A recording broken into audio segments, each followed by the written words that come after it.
Oi, você é o enólogo daqui? Meu pai do céu, mais um me chamando de enólogo. Acho que vou fazer essa faculdade de enologia só para dizer sim, sou eu mesmo, senhor.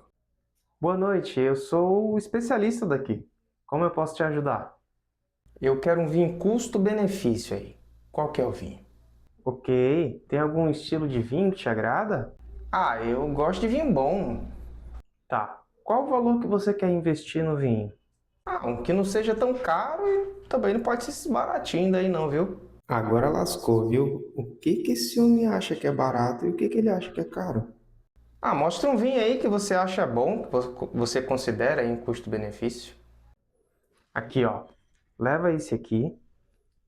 Resfria na faixa dos 15 graus mais ou menos. Se você sentir que ele está muito fraco, deixa ganhar temperatura, que aí ele mostra mais aroma e sabor, tá? Pode levar, que esse é bom. É mesmo, é, rapaz? Tá, eu vou levar, viu? Mas se for ruim, eu volto aqui para reclamar. Eu tenho que parar de me meter nessa sinuca de bico, viu? Olá, vinhólogos e amantes do vinho, sejam muito bem-vindos ao canal Vinho Sem Segredo. Eu sou Felipe Rodrigues, especialista em vinhos, e hoje nós vamos falar um pouquinho sobre custo-benefício, um assunto que não tem muita gente que domina muito bem ainda, e eu tô aqui para te ajudar. Hoje a gente vai falar um pouquinho sobre o porquê que este vinho aqui, que é um vinho argentino que custa na média de R$ 30, pode ter exatamente o mesmo custo-benefício que este vinho aqui, que custa na faixa de 800 a R$ 1.000. Então vem comigo que eu vou te dar algumas dicas super importantes. Bom, pessoal, muita gente acha que vinho, para ser bom, ele precisa custar caro ou estar em alguma promoção super incrível para poder valer a pena. Mas isso não é verdade. Existem opções fantásticas que cabem no seu bolso e podem te surpreender.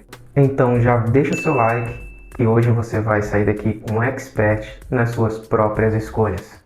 Primeiro começamos entendendo o que significa vinho com custo-benefício. Não significa apenas um vinho barato, mas sim um vinho que torna o investimento esquecível perante a experiência que ele proporcionou. Tenha em mente que o vinho nunca pode te privar de comprar algo essencial ou que possa pesar no seu orçamento. E agora, com a ajuda desses dois vinhos aqui, eu vou mostrar para você que vinhos são esses. Quais são esses vinhos custo-benefício? Eu vou encaixar essas garrafas aqui em algumas situações. Para a gente entender quais são esses vinhos, eu vou dividir para vocês em três partes. A primeira parte é o que o vinho representa para você.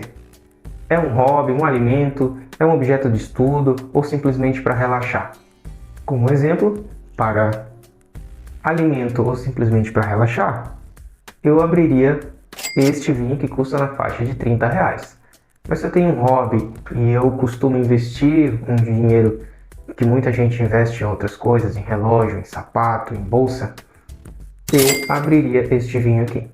Ou até mesmo como objeto de estudo, dado que este aqui é um Chateau Montelena, né? Esse aqui faz parte da história do vinho. Ele foi protagonista em uma das degustações mais polêmicas do mundo e que mudou a história do vinho, que você conhece hoje, tá? Esse vinho que ele participou de uma degustação às cegas na década de 70, onde, bom, a maioria da população mundial achava que os vinhos franceses eram os melhores. Só tinha vinho bom na França. Ok, Então meu esse cara anjo. entrou aqui às cegas, junto com outros vinhos franceses, e ele derrotou o Batard Montrachet, que é um vinho excelente da Borgonha. Né? Então, esse vinho aqui, ele acabou vencendo essa competição, essa degustação às cegas, e causou um rebuliço no mundo do vinho na época. O segundo fator também, muito importante, é em que ocasião esse vinho vai ser aberto. Vai ser num jantar mais comum, vai ser para agradar a pessoa amada, ou vai ser para tomar entre amigos. Para o caso de uma refeição mais comum, se R$ 900 para mim não fizer diferença no meu salário, não fizer diferença na minha vida, eu abriria um Chateau Montelena.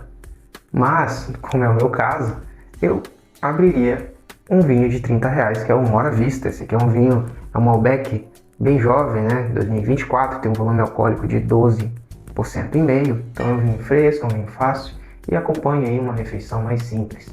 E o último fator também é o quanto que essa experiência vai impactar na sua vida. Se aquele vinho não vai representar alguma lembrança, alguma experiência, se você vai abrir o vinho para fechar um bom negócio ou até para comemorar o resultado de um bom negócio, ou se você vai abrir um vinho para comemorar talvez um casamento, talvez um aniversário de casamento, ou até mesmo uma data comemorativa que você considera muito importante, isso tem que ser posto na balança sempre na hora de escolher um vinho. Ou seja, não está ligado diretamente ao preço, mas sim um equilíbrio entre fatores que influenciam na compra. E também é o preço, pode ser, mas é muito do que aquilo representa, o quanto é importante você adquirir aquele vinho, qual a história que aquele vinho te passa, qual o vínculo que você tem com aquela região, o vínculo que você tem com aquele vinho ou com aquele produtor. Tendo esses 3 pontos bem balanceados, vocês estão prontos para escolher o vinho com base nas próprias percepções. Agora que você já está preparado mentalmente para escolher o seu custo-benefício, fique atento nas seguintes dicas. Ao escolher o vinho, fique atento na região de onde ele saiu, porque a logística, o método de produção e a demanda podem pesar na medida na hora da compra. Pesquise também se o vinho não passou por várias revendas até chegar perto de você, porque isso encarece demais o custo final do vinho. Procure um contrarótulo na parte de trás da garrafa se quem está vendendo o vinho para você é o distribuidor. Isso mostra que o vinho saiu direto do produtor e veio para a gôndola ou para o lugar onde você está comprando. Assim, você tem uma certeza de que o vinho não passou por uma cadeia de lucro, tornando assim mais equilibrada ou mais fácil de equilibrar o custo-benefício do vinho. E por fim, faça sempre uma autocrítica, uma autoanálise para ter a percepção do seu gosto, principalmente do que você não gosta. E sempre que possível, procure por um atendente ou um especialista para te mostrar aqueles achados na adega que vão de encontro ao seu gosto. Sempre deixe bem claro os aspectos que você não gosta no vinho na hora de pedir alguma indicação. Obrigado por ficarem até aqui, espero que vocês tenham gostado do conteúdo. Não se esqueçam de compartilhar, de se inscrever no canal, de curtir e deixem nos comentários o que vocês acharam deste vídeo, o que vocês consideram como custo-benefício, qual que é a experiência que vocês têm escolhendo vinho no supermercado, numa adega ou numa loja especializada. Continue acompanhando o canal que nos próximos vídeos eu vou fazer um especial sobre o Chateau Montelena, que é um vinho, gente, histórico.